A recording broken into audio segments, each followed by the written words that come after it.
अभिषेक जी, बरेली। राधे राधे। राधा वल्लभ श्री हरिवंश महाराज जी। महाराज जी, आपके चरणों में कोटि कोटि प्रणाम।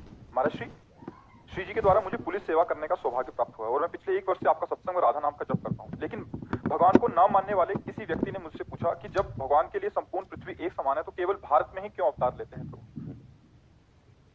भगवान संपूर्ण सृष्टि की रचना करके समूहम सर्वभूतेषु सबके अंदर विराजमान, लेकिन भक्तों के हृदय में क्यों प्रकाशित हो जाते हैं? सबके हृदय में क्यों नहीं प्रकाशित होते हैं? तो सबके सकल जीव जन दीन दुखारी, सबके हृदय में भगवान है। सबके हृदय अछत विकारी, सकल जीव जग दीन दुखारी, वर्णन आया ना। लेकिन भक्तों के हृदय में भगवान प्रकाशित होते क्यों? क्योंकि उन्होंने अपने हृदय को भक्ति के द्वारा मार्जन करके, अविद्या का नाश करके भगवान को प्रकाशित कर लिया। ऐसे ही सर्वत्र ब्रह्म ऋषि विराजमान नहीं है।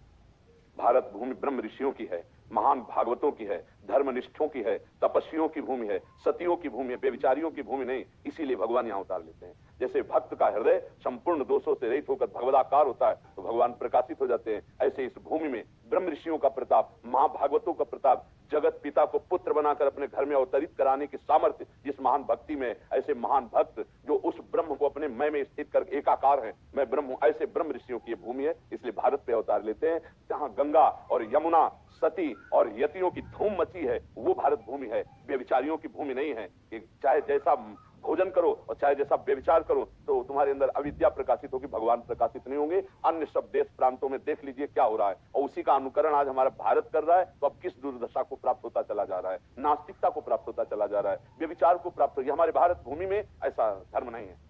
ये विदेश से आया हुआ जो संस्कार है वो हमारे देशवासियों को भ्रष्ट कर रहा है। हमारा देश इसीलिए महान है, ये सतियों का देश है, यतियों का देश है। ये परम पावन गंगा यमुना का कहाँ की नदी ऐसी है जिसको भगवत भाव से देखा जाए, जिसके आचमन अवगाहन मात्र से समस्त पाप नष्ट हो जाए? कहाँ की रज ऐसी है जहाँ की स्पर्श की याचना बड़े बड़े ब्रह्म ऋषि करते हैं? ये वृंदावन धाम, अवध धाम, काशी धाम, द्वारिका, ये कैसे महान मान है कहीं? इसलिए भारत भूमि ऋषियों की भूमि है, यतियों की भूमि है, महाभागवतों की भूमि। इसलिए भगवान यहाँ अवतार लेते हैं। समझ पा रहे हो किसका प्रश्न है? हाँ, समझ पा रहे हो आप? हाँ, ये आज जो हो रहा है हमारे भारत भूमि का लक्षण नहीं है। ये बाल अवस्था से लेकर व्यभिचार जो प्रारंभ हो जाता है, गर्लफ्रेंड बॉयफ्रेंड, ये लिव इन रिलेशन, ये गंदी बातें हमारे देश की नहीं है। ये हम दूसरे देशों का अनुकरण कर रहे हैं। दूसरे देश वाले हमारे देश का अनुकरण करना चाहते हैं। आप समझिए, दूसरे आते हैं ना तो चोटी रखाते हैं, धोती पहनते हैं, कंठी बांधते हैं, माला हाथ में लेते हैं, और हम भारत भूमि है, ये धर्म का देश है। ऐसा नहीं है कि यहाँ क्यों भगवान उतार लेते हैं। वो तो उनकी नास्तिकता देख रही। तुम्हें खुला नहीं दिखाई दे रही? यहाँ की भूमि का प्रताप नहीं दिखाई दे रहा है? जहाँ की रज, जहाँ का जल, जहाँ की वायु महान पावन है।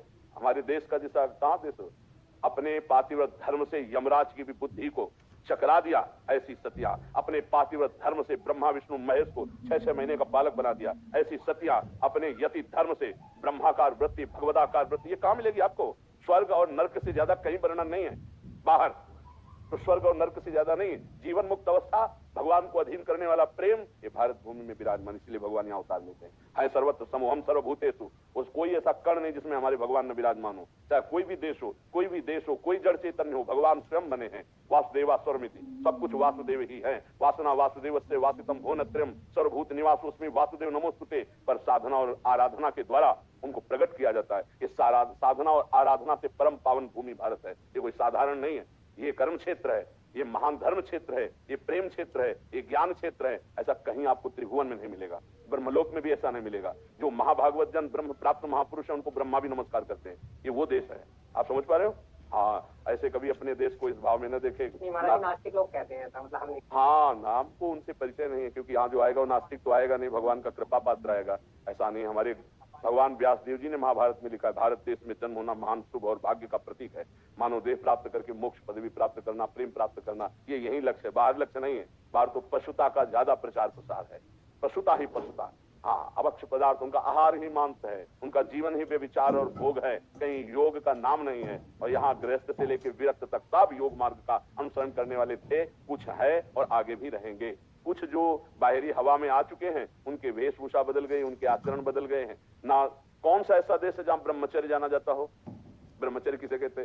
सतीत्व जाना जाता हो, पातिव्रत धर्म जाना जाता हो, यतित्व। अगर कोई तुम्हें मिलेगा ना यति, तो यहीं का चेला होगा। ध्यान रखना, भारत का ही चेला होगा। अगर कोई तुम्हें यति दिखाई दे तो भारत का ही चेला होगा। दुर्भाग्य है कि अपने देश की महानता को न जानकर हम दूसरे का अनुसरण करते हैं। ये दूसरे का अनुसरण, हमारा देश जो है, हाँ, भगवान का परम पावन देश है। भगवान सर्वत्र हैं। अब आप विचार करके देखिए, भगवान सर्वत्र हैं, सब में हैं, आप यहाँ क्यों आए हैं? जो हम में भगवान है वो आप में है, सब में है, आप यहाँ क्यों आए हैं? जैसे हम आपसे प्रश्न करें तो आप इसका उत्तर दे पाओगे? है आप इसीलिए समझ नहीं तो आप सीधे उत्तर दे सकते हो कि जो हम नहीं कर पाए वो आप कर लिए हो, इसलिए मैं आया हूं आपसे मिलने।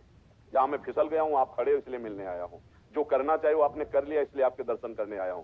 जो करना चाहिए वो मैंने नहीं किया, इसलिए मुझे पश्चाताप वही पुनः करना चाहता हूं। साफ बात है, पांचभूत जो यहाँ है वो वहां है, अविनाशी जो यहाँ है वो वहां है, कोई इतना अंतर नहीं है। बस अंतर इतना है, आपने अंतर में फंस लियो, हम निरंतर में आ गए। अंतर रहित होकर उसका निरंतर चिंतन, उसी बात को समझने आए हो, देखने आए हो, समझ रहे हो ना? तो ऐसे ये भारत देश निरंतर भगवत स्पर्श से संपन्न है। कोई ऐसा कोना नहीं जहां भगवत प्रेमी महात्मा न रहता हो, भगवत बोधवाद। आज भी भले दम्भ और पाखंड का तांडव हो रहा है, लेकिन उनके बीच में सत्य तो विराजमान है ही। अगर सत्य नोट ना होता तो नकली नोट ना बनता, अगर नकली बना है तो उसका असली कहीं है, खोजो असली प्राप्त हो जाएगा। तो बस बात ये समझनी, एक महात्मा जहां विराजमान होता है, योजनों की भूमि परम पावन हो जाती है, बंदनी हो जाती है। यहाँ तो गली गली महात्मा है, दृष्टि हो तो हमारी दृष्टि में यदि दम्भ और पाखंड का चश्मा है तो हमें सब जगह दम्भ पाखंड दिखाई देगा। अगर सत्य का चश्मा है तो सब जगह सत्य विराजमान।